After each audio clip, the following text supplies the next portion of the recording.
and welcome back to another video. Today we are talking about the remnants of Ida now working its way through the Northeast as a major flood threat.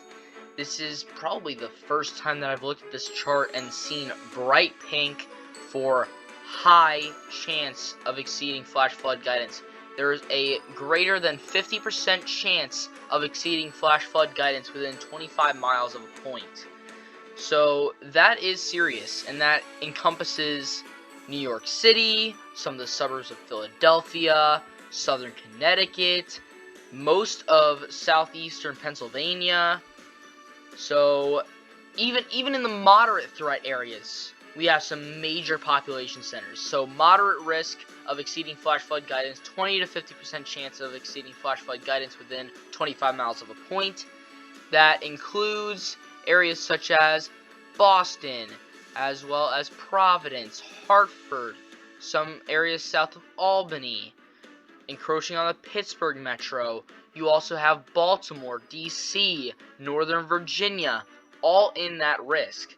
So this is very serious. So let's get into some of the details.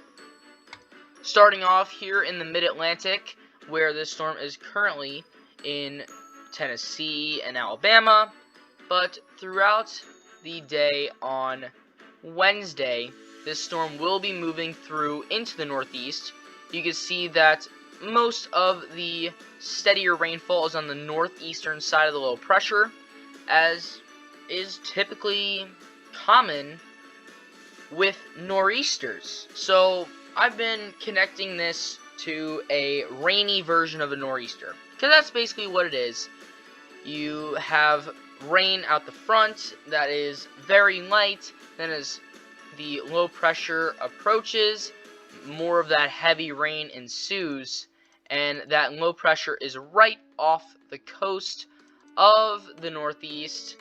So it's that exact setup that we see all winter that produces plenty of snow in the Northeast, but this time it is just a tropical system that is moving through. So let's move on here to the total accumulated precipitation.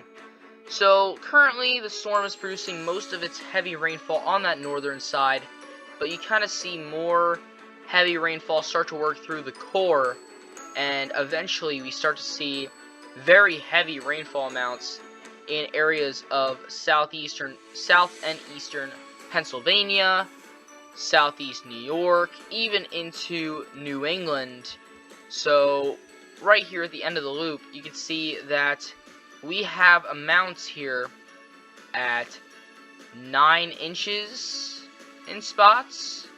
So yeah, 9.29. I think there was just a 9.68, 9.84, so close to 10 inches of rainfall in some areas, and that is going to create a huge flash flooding concern. This is all coming. You can see that most of this rainfall, right, from right over here, this is about 4 a.m.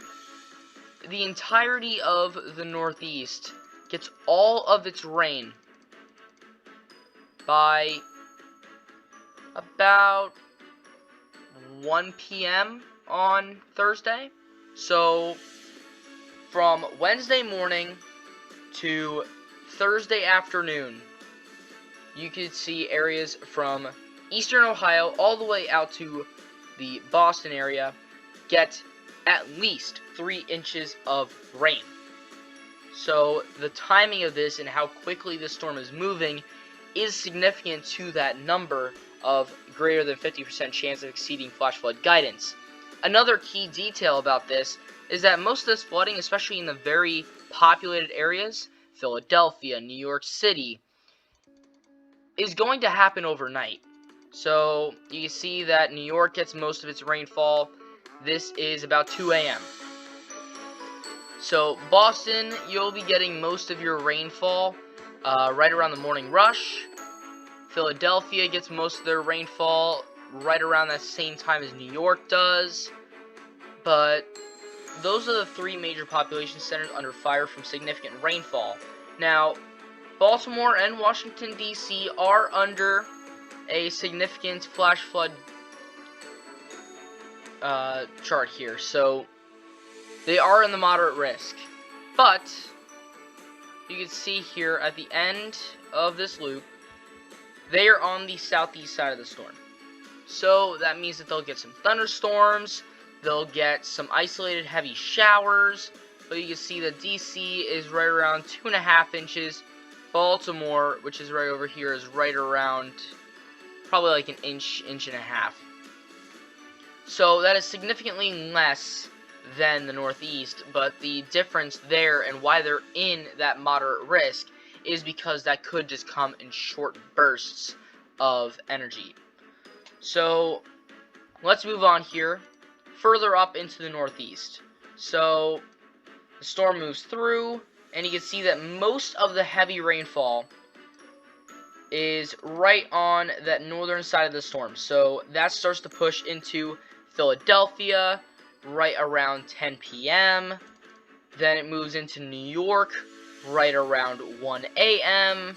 Moves into Connecticut and Massachusetts around 2 to 3 a.m. Rhode Island right around 3 to 4 a.m. And then it all moves off the coast after that. So right after 4 a.m. most of the worst rainfall does start to move out. So that's Thursday morning. But showers do linger as the storm starts to move off the coast, gain some Atlantic energy, and continue to move on. So the one big difference in track that's different from a nor'easter is that this is not going to spin. This is just going to slide straight through the Northeast. So some Northeast winter storms do that, but the most impactful nor'easters don't do that. So it's very surprising that we see, with such a quick storm and a sliding motion, very large rainfall totals. But that does mean that this is going to be one of those nights where it's going to be pouring all night. So Thursday morning might be a rough commute, especially if there are flooded waters. So the National Weather Service says this all the time, so does the Weather Channel. Please turn around, don't drown. There is a very high likelihood, especially in Pennsylvania, where you do have a hillier terrain, that water will be flowing down specific areas at very fast rates, but you don't know what is in that water, what debris is in there, if there's any tree limbs or any rocks that has been pushed onto the road. So if you do see any still standing or any rushing water, just turn around, play it safe. Better to be safe than sorry. But comment in the comment section down below, what do you think is going to be the highest rainfall total out of the entirety of the Northeast? And if you enjoyed this video, consider liking, subscribing, and hitting the bell. But that is all I have for today. Thank you guys for watching. I'll see you guys next time.